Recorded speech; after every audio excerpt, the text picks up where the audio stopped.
초대교회사 11번째 강의 기독교 공인에 대해서 오늘 같이 공부하도록 하겠습니다.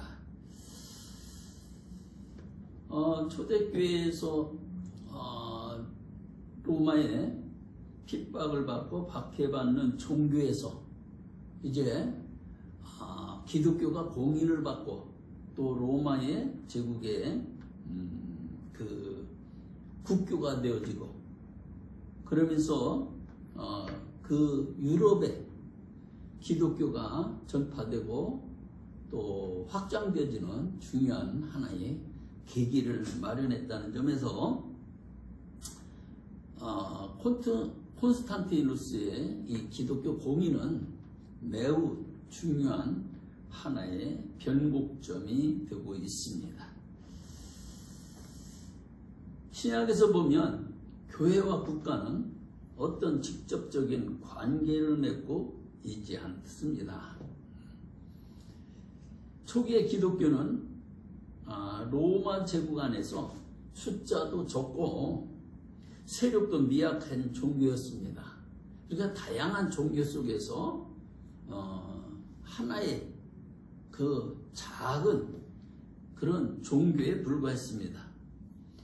국가와 교회의 관계에서 열세 있는 교회는 현실적으로 세속 군주의 집권을 인정하고 복종하는 입장을 유지하고 있었습니다. 기독교 복음 자체는 혁명적이지만 그러나 기독교 자체가 국가나 체제를 전복하려는 반국가적인 정치적 혁명을 추구하지는 않았다고 하는 것이죠. 초대교회가 로마 제국으로부터 박해를 받을 때도 그리스도인들은 이에 대항해서 칼이나 무력을 통해 저항하지 않았다고 하는 거죠. 국가와 교회의 관계에서 교회는 세속 권력에 대해서 수동적인 입장을 취해온 것이 사실입니다. 이처럼 초대교회는 국가에 크게 위협이 되지 않았습니다. 하지만 교회 세력이 점점 커지고 확장됨에 따라서 국가와의 관계에서 문제가 발생하기 시작했고 갈수록 갈등은 커져가는 양상이 되었습니다. 로마의 권위가 커지면서 황제는 스스로를 신의 아들이라 칭하면서 세계에 대한 지배국에 대한 로마의 지배권을 주장하는 데까지 이르게 됩니다. 로마는 단순히 영토 확장만이 아니라 편입된 다양한 민족을 통일하여 다스릴 황제의 권위를 확보하기 위하여 황제가 종교적인 제사장의 역할까지 수행하게 되었습니다. 이는 제국이 다양한 민족이 섞여 있는 상황에서 하나의 공동체를 이루고 통합해야 가능했던 일입니다.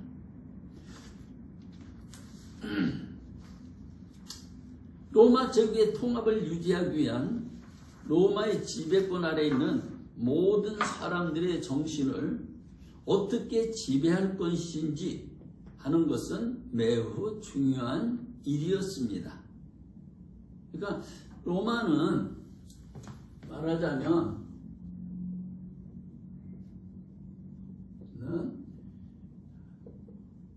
영토만 지배하는 게 아니라 통합을 추구한 것이 아니라 이 로마의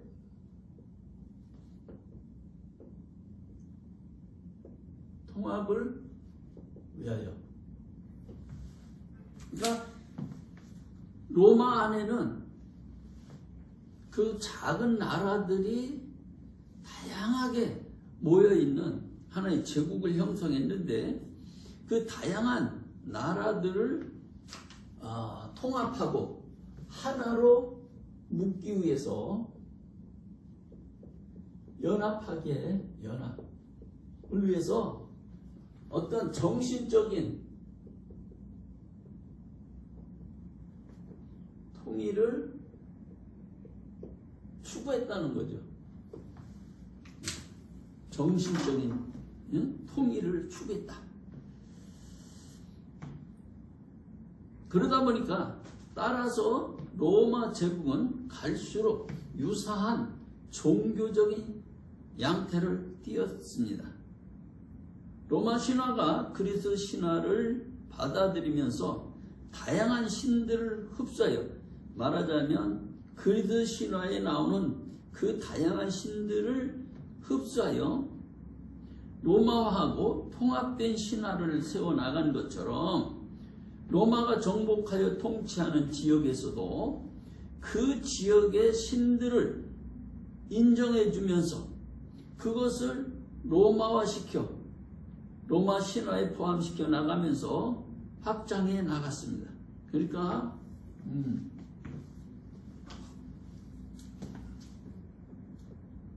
각각의 나라의 신과 종교를 인정하면서 인정했다는 거죠. 그러면서 어떻게 그 다양함을 속에서 통합을 추구, 다양성을 인정해 주면서 그 다양성 속에서 통합을 추구해 갔는데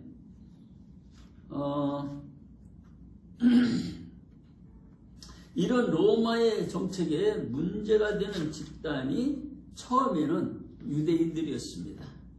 왜냐하면 유대인들은 유일신 여호와를 섬겼기 때문에 이들은 다른 신들을 인정하지 않고 다른 사람들의 종교를 인정하지 않음으로써 말하자면 독선적인 그런 집단으로 보여졌고, 결국 통합을 추구하는 로마에게는 통합에 저해되어지는, 정책에 저해되는 그런 집단으로 보였기 때문입니다. 그러나 유대인들은 유대의 어떤 유일신 신앙을 추구하는 유대인들에게 로마의 어떤 통합, 어떤 그런 추구하는 통합의 어떤 그런 정신에 크게 위협이 되지는 않았습니다. 왜냐하면 유대인들은 자신들만 안에서, 유대인들 안에서 그 유일신이라고 하는 신앙을 전달하고, 그러니까 유대인들에게 전달하고 자손들에게 전달하고 이방인들에게 그것을 전파하지 않았기 때문에 크게 로마 제국에는 위협이 되지 않았다. 확장성이 없다는 거죠. 이렇게 다른 민족에게 어떤 유대교를 전파하고 또 설교하는 그런 일이 없었기 때문에 유대인 안에서만 그 유일신 사상을 가지고 그들은 자손들에게 이렇게 이어줬기 때문에 어떻게 보면 로마 제국은 크게 그 문제가 위협이 되지는 않았다는 거죠. 그러나 기독교는 성격이 달랐습니다. 로마가 지니고 있던 제국일치를 위한 보편주의를 기독교 복음이 위협하거나 대체할 수 있는 가능성이 있었기 때문입니다. 기독교는 신앙생활과 사회생활을 분리하는 것이 아니라 신앙으로부터 출발해서 전체적인 삶의 방식으로까지 믿음의 영향력을 확대해 나가는 것을 지향했기 때문에 사회 통합을 위한 이데올로기를 확립하려는 로마 제국의 통치 방식과 충돌할 수밖에 없었다. 기독교가 의도했던 것은 아니지만 제국의 통일성에 위협이 되었다는 사실입니다.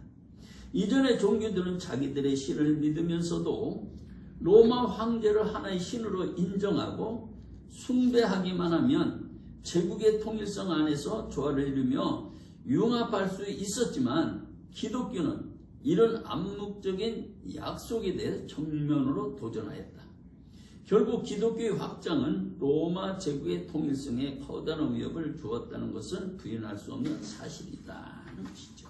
다시 바꿔 말하면, 자, 기독교는 로마가 연합,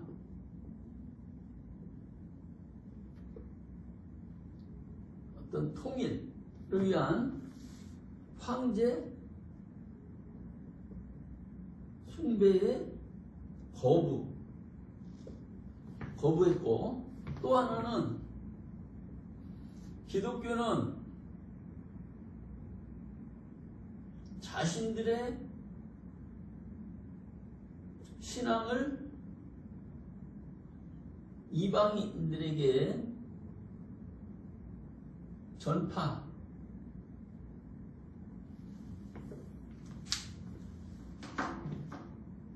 그래서 이 말하자면 황제 숭배를 거부하는 이 기독교 신앙이 이방인들 나라나 이방인들에게 점점 확산되어져 감에 따라서 황제 숭배라고 하는 것을 통해서 로마의 모든 제국의 식민들을 하나로 묶어내고 통일하려고 했던 로마 제국의 그런 어떤 기본적인 정책이나 이런 것들이 상당히 위협을 받게 됩니다. 그래서 처음 1세기, 2세기 동안 가정교회를 중심으로 출발했던 교회가 조직도 복잡해져서 여러 분파가 파생하였고, 이단에 대한 문제도 생기게 되어 그에 대한 대응으로 제도적 발전을 거듭하여 감독제가 생겨나는 등 당시의 교회는 실제적으로 규모 있고 의미 있는 조직으로 발생하였다. 자꾸 자 한번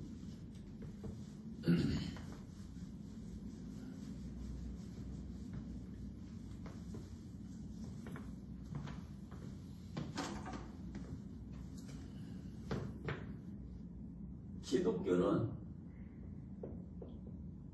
복음 전파를 위해서 전파를 통하여 확장되고 그 세력이 커짐, 거기다가 분파, 이단에 대처하여 교회가 조직화되고 제도화돼서 거대한 세력으로 발전한다. 발전. 이것이 로마에게 상당한 위협이 되었다는 것이죠.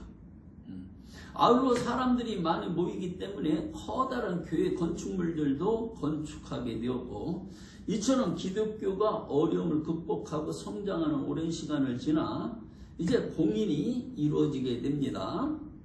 250년경 무렵까지 로마로부터 극심한 박해를 받던 기독교가 불과 반세기가 지난 313년 공인된 것은 갑자기 일어난 사건이 아니라는 것입니다. 그러니까 기독교 공인은 어느 한 사람이 갑자기 선포해서 이루어지는 그런 획기적인 어떤 사건이 아니라 그동안 쭉 어떤 사건들 속에서, 역사 속에서 준비되어지고 또 확장되어지고 발전되어지는 과정 속에 일어난 사건이라고 하는 것입니다. 기독교가 공인을 받을 만큼 자격을 갖춘 직제와 교회를 지도할 사제들이 견고하게 마련되었다 하는 것이죠. 아까 여기 거대한 교회가 조직화되고 제도화되었다. 분파, 이단에 대해서 또 아니면 그 핍박을 받는 중에 그 조직체를 견고하게 결속시키고 그들의 신앙을 지속시키고 이끌어갈 어떤 조직과 어떤 지도자들이 세워지고 또 이 분파와 이단을 어떤 대처해서 교회 조직화되고 제도화되는 과정이 있었다. 그래서 교회가 로마로부터 공인받을 만큼 아주 조직적이고 체계화되고 그런 아주 견고한 세력으로 발전했다는 거예요. 아울러 사람들이 많이 모이기 때문에 이런 직제와 교회당을 또 짓고 그래서 로마 제국 안에서 이 기독교는 눈부시게 성장하고 발전했다. 근데 그것도 기독교의 핍박을 받는 기간 동안에 박해를 받는 기간 동안에 그것들이 이루어졌기 때문에 상당히 사람들에게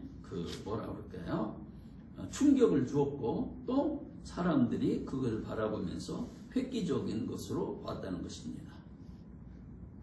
그에 따라 제도도 마련됐고 직제도 마련됐고 교회당 건물도 크게 짓고 그에 따라 모임 장소인 예배당의 형태와 예배를 드리는 공적이 합의된 형식에 대한 합의도 이루어졌다.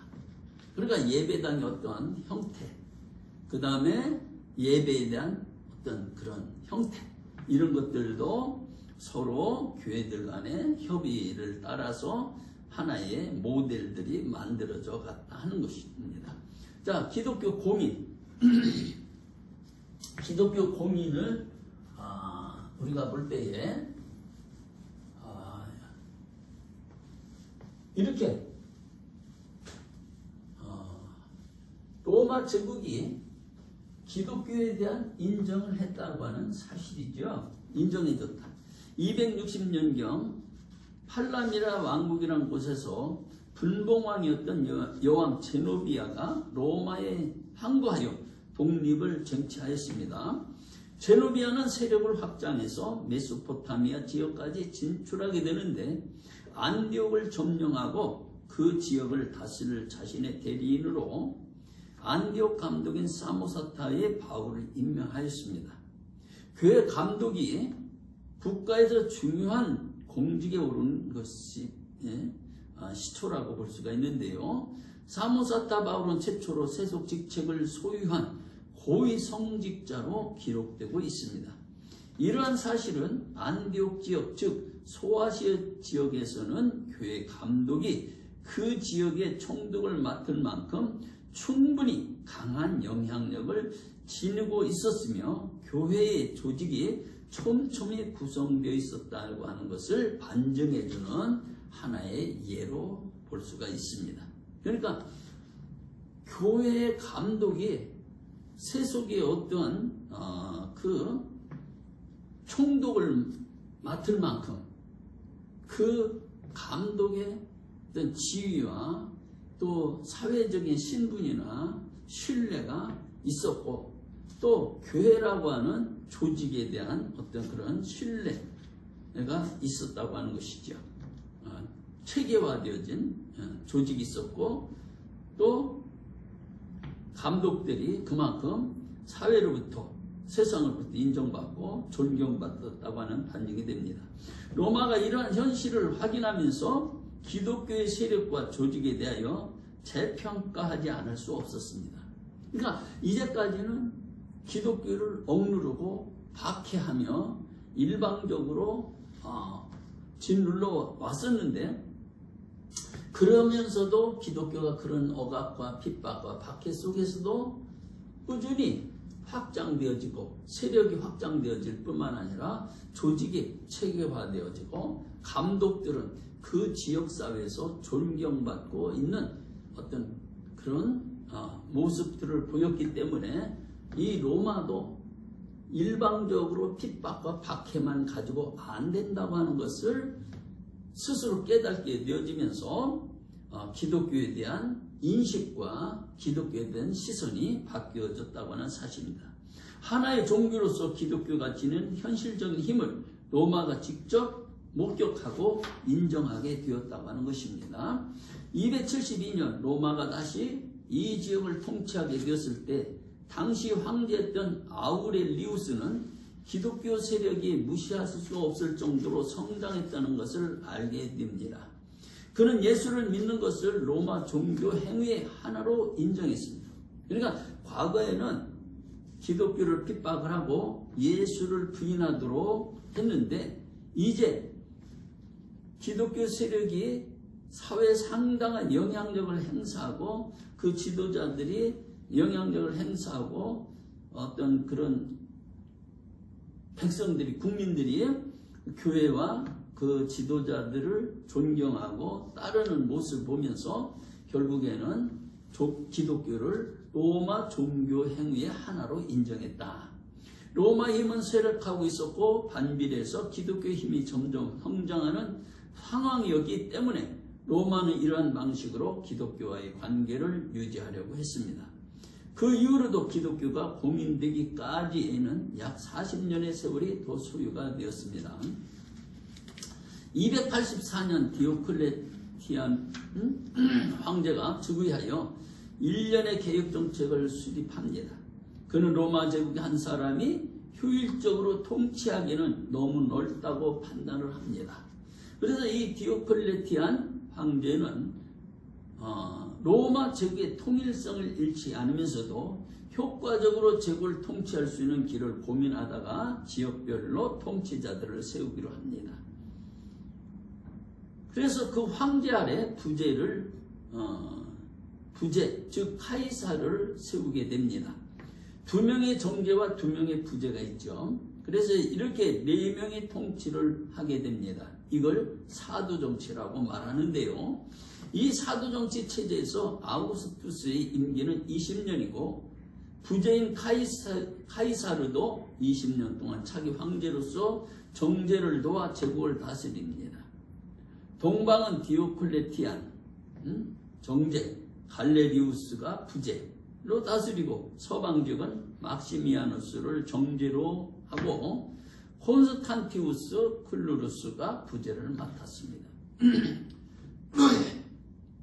350년 디오클레티안과 막시미아누스가 각각 은퇴하고 갈레리우스와 콘스탄티우스 클루루스가 정제로 승격하고 제2차 사도정치가 시작이 됩니다. 그러나 곧 이 사도정치는 붕괴가 되죠. 후에 기독교를 공인한 콘스탄티누스의 아버지였던 콘스탄티우스가 서방의 아우구스가 되었지만 얼마 지나지 않아서 원정길에서 병사하고 아들인 콘스탄티누스가 부제로 추대가 됩니다. 콘스탄티누스는 로마 브리타니아 군대 총지휘관을 맡고 있었는데 서로마는 막센티우가 정제로 동로마 지역은 리키니우스와 막시미누스가 각각 정제와 부제를 맡고 있었습니다. 콘스탄티누스는 로마를 차지하면 서로마의 정제가 될 수 있었기 때문에 리키니우스와 동맹을 맺고 막센티우스를 치러 로마로 진격을 합니다. 이 두 사람이 312년 로마에서 10여 마일 떨어진 티베르강 밀비안 다리를 사이에 두고 맹렬한 격전을 하게 되었는데 격전 전날 밤중에 콘스탄티누스가 환상을 보게 됩니다. 이 징표를 사용하면 승리할 것이다라는 음성과 함께 그 XP라고 하는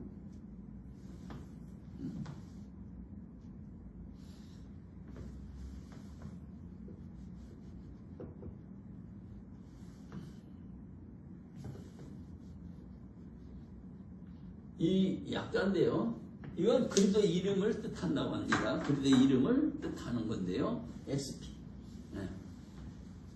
이 징표를 보고 병사의 방패와, 그러니까 콘스탄티누스가 그 전쟁 전날 밤에 꿈을 꾸고 환상을 보게 되는데, 하나님께서 이 징표를 사용하면 내가 승리할 것이라는 음성과 함께 이 징표를 보았다고 합니다.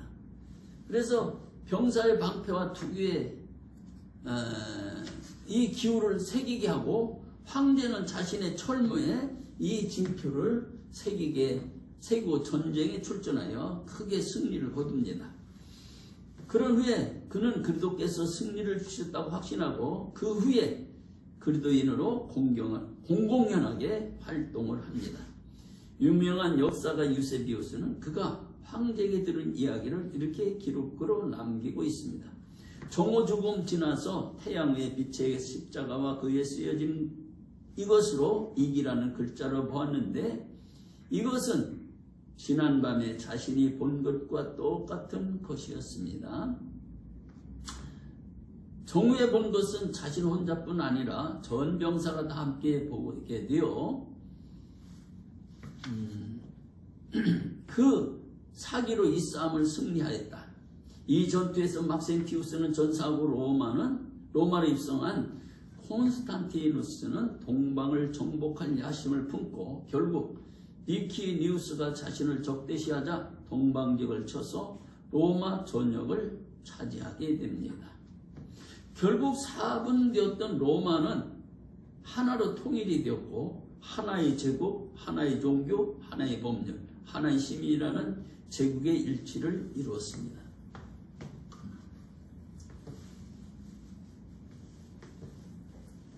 콘스탄티누스에 의해서 로마의 통일.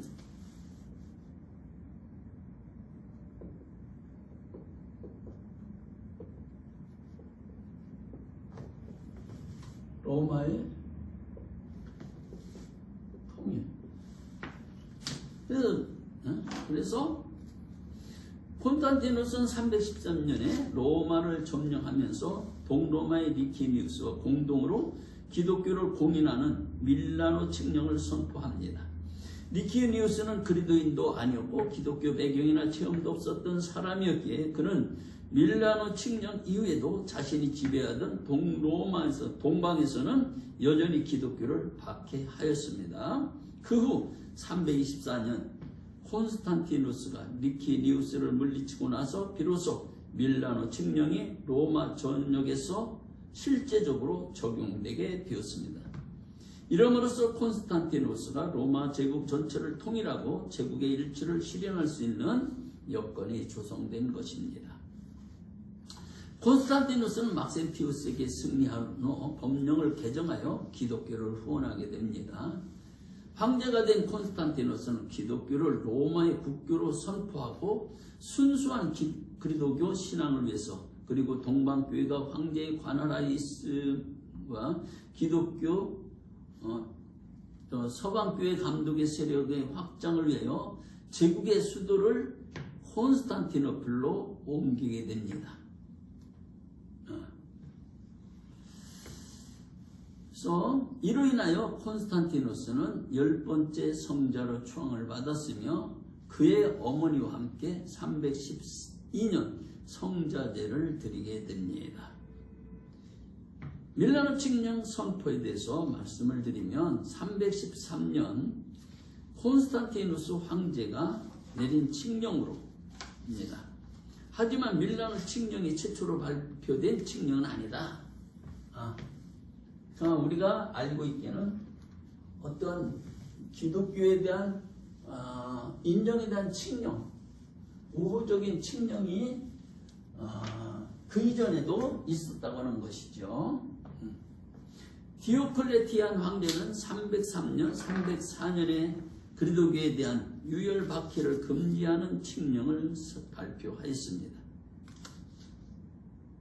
갈레리우스도 311년 신앙의 자유를 허용하는 칙령을 공포하여 그리스도를 공인하였으나 그러한 정책들은 특별히 효과를 거두지 못했습니다.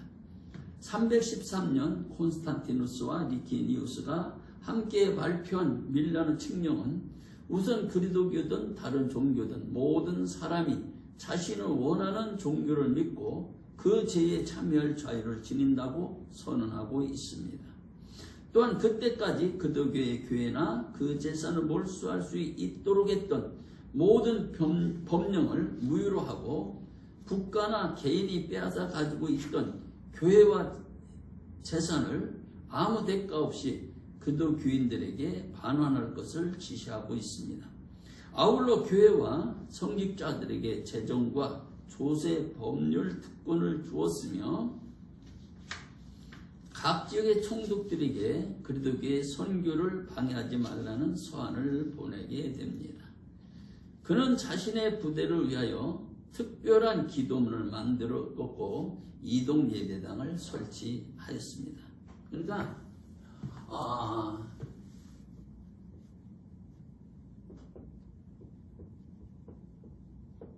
황제도 칙령 선포했고 또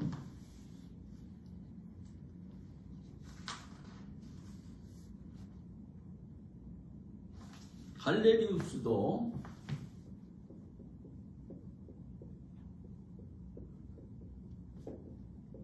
칙령을 선포했지만 성공하지 못했어.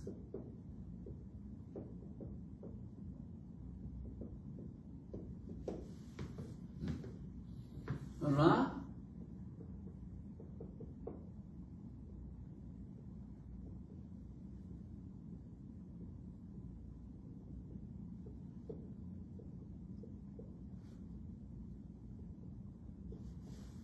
성공했다는 거죠.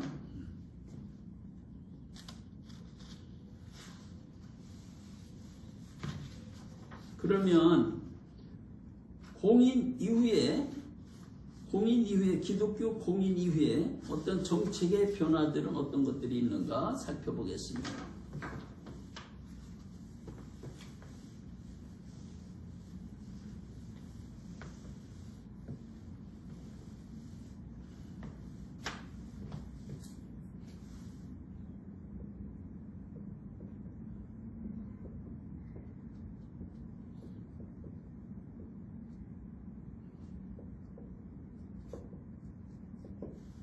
변화 1. 그리스도교가 공인된 것이 교회뿐 아니라 로마 제국의 국민들에게 긍정적인 결과를 초래하였습니다. 기독교 정신이 황제와 그의 직속 신하들이 실시했던 법령에 깊숙이 스며들었다. 참 이게 중요한 것이죠.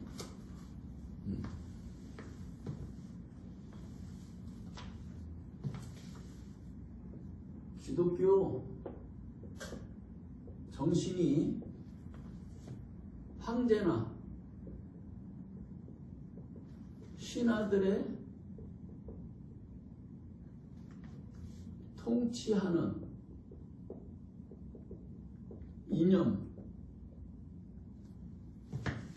정책 속에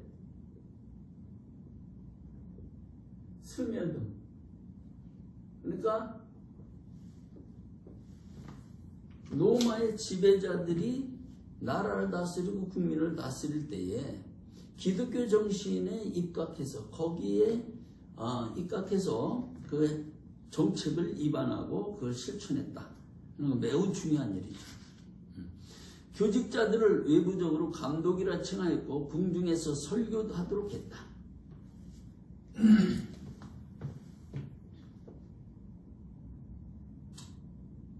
감독제, 신설, 궁중에서 설교하게 했다. 이건 엄청난 거죠. 궁중에서 황제가 또 그 신하들이 설교를 듣고 그러면은 밑에 있는 지방 관리들과 또 하급 관리들도 그걸 따라했을 것이고 백성들도 그 모습 속에서 기독교에 대한 다른 어떤 인식을 가지게 되었을 거라는 겁니다. 특히 유명한 역사가인 유세비우스 같은 인물을 궁중에 들여세우고 이단자들을 단절하고 교회 일체에 박차를 가하도록 했다 하는 거죠. 자, 사회제도의 변화. 여기는 정책의 변화예요. 정책 변화. 이제 사회적인 변화.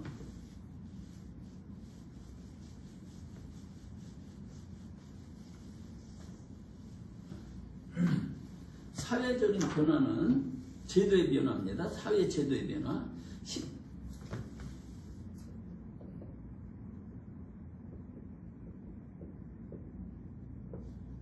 십자가요 폐지. 십자가에 처형하는 그것은 잔인한 제도로서 페르시아인들에 의해서 유래되었다고 하는데 이 로마 사람들이 이 제도를 기독교 공인 이후에 폐지했다고. 두 번째는 유아 살해 금지. 유아 살해 금지. 아버지는 자녀를 선택할 수 있는, 죽일 수도 있고 살릴 수도 있는, 그래서 죽일 권리. 그래서 유아들이 살해되어서 길거리에 버려지는 일들이 많았다는 거죠. 그런데 기독교의 이러한 기독교 생명 존중 사상이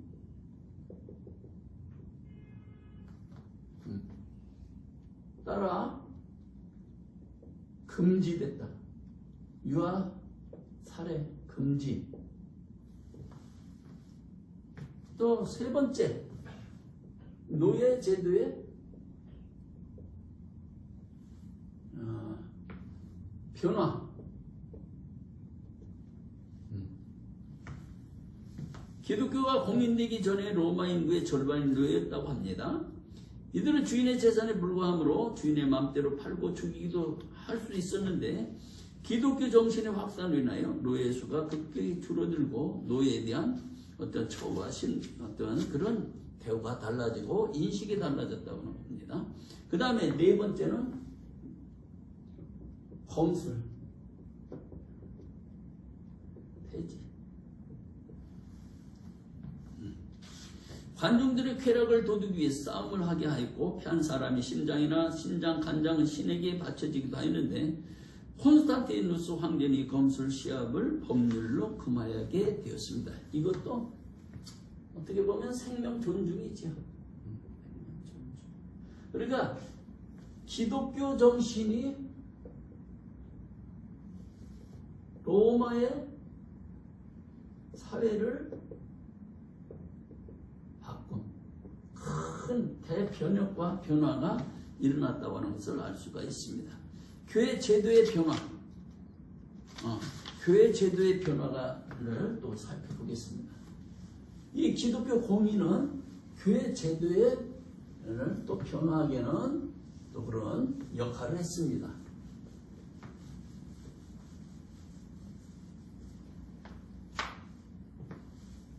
교회 제도의 변화. 1. 교회 복원.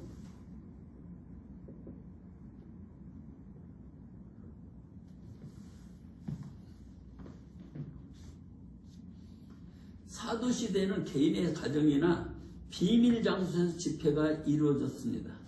그 후 박해가 잠시 중단됨에 따라 교회가 건축하게 되었으니 디오클레시안 황제가 즉위하면서 다시 혹독한 박해를 가했고 교회 모든 건물이 파괴되었다. 교회 재산이 박해시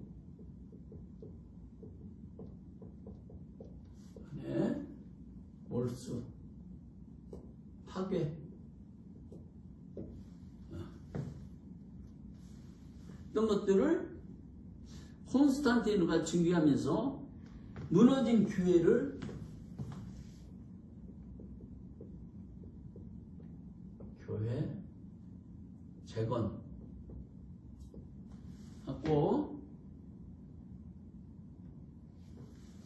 교회가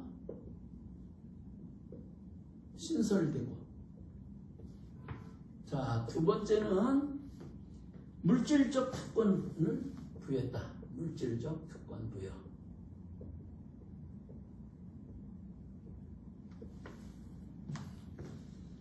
기독교에 대한 공의는 교인들에게 물질적 특권을 보장해 주었습니다. 박해 기간 동안 몰수되었던 재산 반환.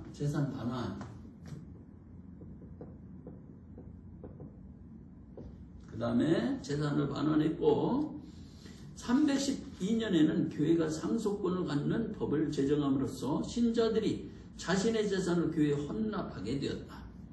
이로 인해 교회는 재산을 축적할 수 있게 되었고, 콘스탄티누스 황제와 그 후임자들은 다른 종교의 신전과 부속 토지들 그리고 공공재산을 교회에 양도해 주었습니다.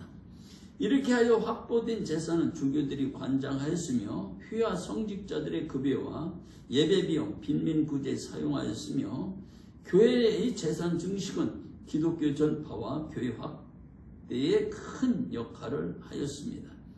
또한 콘스탄티누 황제의 지원으로 로마 곳곳에 웅장교회가 세워졌습니다. 그러니까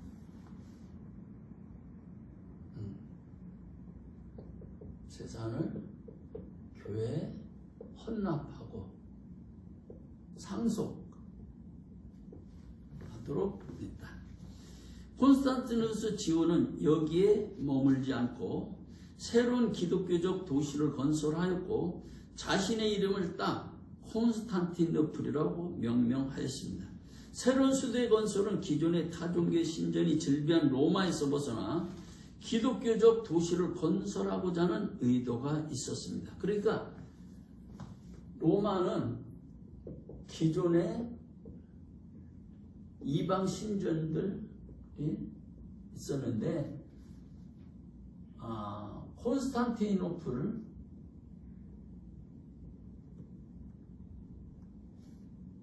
새로운 도시를 건설하고 그것으로 수도로 옮겼다. 그건 기독교에 대한 하나의 배려라고 볼 수가 있다는 겁니다. 이러한 물질적 지원은 교회의 세속화, 타락의 시작으로 보는 견해도 있으나, 이런 물질적 혜택이 있었기에 기독교는 대중적 종교로서의 자리를 잡을 수 있었던 것도 사실입니다. 기존의 종교들과의 자리를 대체하고 해당 종교들의 신자들을 흡수하기 위해서는 적극적인 선교를 했어야 했을 것이고, 콘스탄티누스 황제는 물질적인 지원을 아끼지 않음으로써 기독교의 선교에 큰 역할을 했다고 하는 평가입니다. 그 다음에 또 이제 성직자에 대한 특권, 성직자에 대한 특권 부여. 기독교가 공인됨에 따라 기독교 성직자들은 분역과 부역, 교회 재산에 대한 세금이 면제되었습니다. 이는 여타의 종교의 사제들이 누렸던 것으로 313년 콘스탄티누스가 최초의 아프리카 성직자들에게 부여하고, 그 후 319년에는 국가 전역에 있는 성직자들에게 확대 적용되었습니다. 또한 교회가 재산을 소유하게 됨에 따라서 세입을 거두어들일 수 있었고, 황실과 지방정부의 지원을 통해 성직자들에게 고정급여를 지급할 수 있게 되었습니다. 이는 공인 이전의 교회가 성도들의 헌금에 의존했던 것과는 큰 틀에서 변화를 맞이한 것입니다. 성직자들에 대한 분배, 또 부역, 교회 재산에 대한 세금이 면제된 것이 콘스탄틴 황제 때 이루어졌다고 하는 것이죠. 또한 콘스탄티누스 황제 시대에 이르러 주교들은 사법적 권한을 가질 수 있게 되었습니다. 이러한 성직자들의 특권 부여는 교회 조직 체계에 상당한 변화를 주었습니다.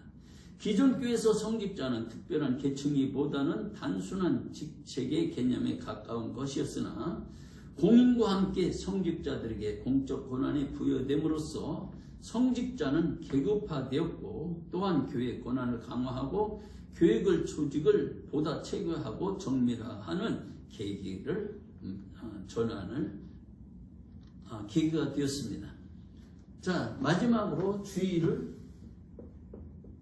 제정. 주일은 콘스탄티누스 황제 이전에는 교인들에게 하나여 지키게 되었습니다. 그러나 콘스탄티누스 황제가 통치하에 일주일 가운데 맨 처음 날을 안식일 예배일로 정하고 로마 전역에 제도하였습니다. 그리하 일반인들에게까지 지키게 되었고 특히 노예를 해방시키는 일회에 법정 개최를 금했고 군사훈련조차 금하였습니다. 초대교인들은 안식이란 말 대신 주일이라 하였는데 로마인들에게 일요일은 원래 그들이 섬기는 태양신의 날이었습니다. 그러나 기독교가 전파되면서 그리스도의 부활일을 인식했고 성령 강림일 그의 탄생일을 기념하여 지켰습니다. 이런 환경의 변화와 혜택이 교회에게 대단한 특권이자 교회가 성장하고 세력을 확장하는 기회가 되었지만 아울러 동시에 교회가 타락할 수 있는 위험성에 직면하였다는 것을 의미하기도 합니다. 괴사를 쓴 유세비우스는 콘스탄티누스 황제를 13번째 사도라 칭하면서 이제 지상에 하나님의 나라가 도래했다고 서술하였습니다. 당시 상황에서 충분히 설득력 있는 표현이었습니다. 왜냐하면 오랜 동안 오랜 박해를 마감하고 교회에 엄청난 특권을 부여한 황제를 칭송하는 것은 너무나도 그 당시 상황에는 당연한 것이었다. 제국의 정부는 이 땅에 구현되는 하나님 나라이며 황제는 기독교 세계의 대머리이자 하나님의 대리자로 인식하게 되었다. 황제는 하나님의 대리자요. 로마는 이 땅에 구현되는 하나님의 나라다. 이렇게 인식했다는 것입니다. 하지만 기독교가 공인되고 나서 오히려 박해 시대는 나타나지 않았던 내부의 분열과 갈등을 겪게 됩니다. 기독교가 공인되고 나서 국가의 중요한 종교가 되면서 교회의 힘도 강력하게 커지고 교회가 이해관계에 따라 나누어지게 됩니다. 서방교에서 나타난 것이 도나투스 분파로 북아프리카 카르타고 지역에서 나타납니다. 도나투스 분파는 박해시 배교했던 자들을 교회가 어떻게 처리하느냐 하는 문제와 관련이 있었는데요. 당시 카르타고 교회에서 감독을 선출했는데 그에게 안수를 주었던 사람들 중 몇 명이 박해 기간 동안 배교했던 것을 문제로 삼았습니다. 도나투스와 그의 지지자들은 자격이 없는 사람이 안수를 주었기 때문에 안수받은 감독도 무효라고 주장합니다. 즉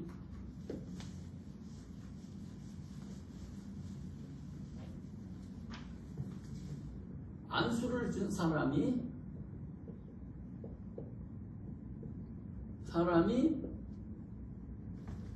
배교자입니다. 이럴 때 안수를 받은 사람도 자체가 무효라는 거죠. 자격이 없는 사람이 준 것은 무효다 하는 주장입니다. 그래서 도나투스와 그의 지지자들은 자격이 없는 사람이 안수를 줬기 때문에 안수받은 감독도 무효라고 주장합니다. 더 나아가 그들은 신의 은총 안에 있지 않은 사람이 행한 모든 것은 효력이 없다고 주장합니다. 예를 들어 사제가 죄를 지어서 신의 은총 아래 있지 않을 때 그가 베푼 성례전은 효력이 없다는 것입니다. 하지만 가톨릭 입장은 성례전의 대상자가 예수 그리스도의 뜻 안에 있다면 성례를 베푸는 주체가 예수 그리스도이기 때문에 사제가 어떤 상태에 있든지 상관없이 효력이 있다고 보았습니다. 이것이 바로 인효론과 사효론의 논쟁입니다. 인효론,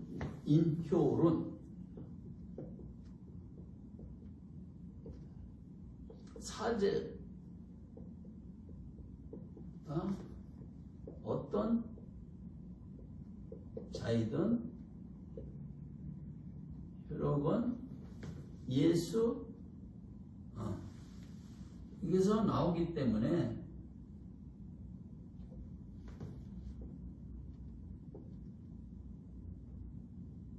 문제가 없다는 입장. 사유로는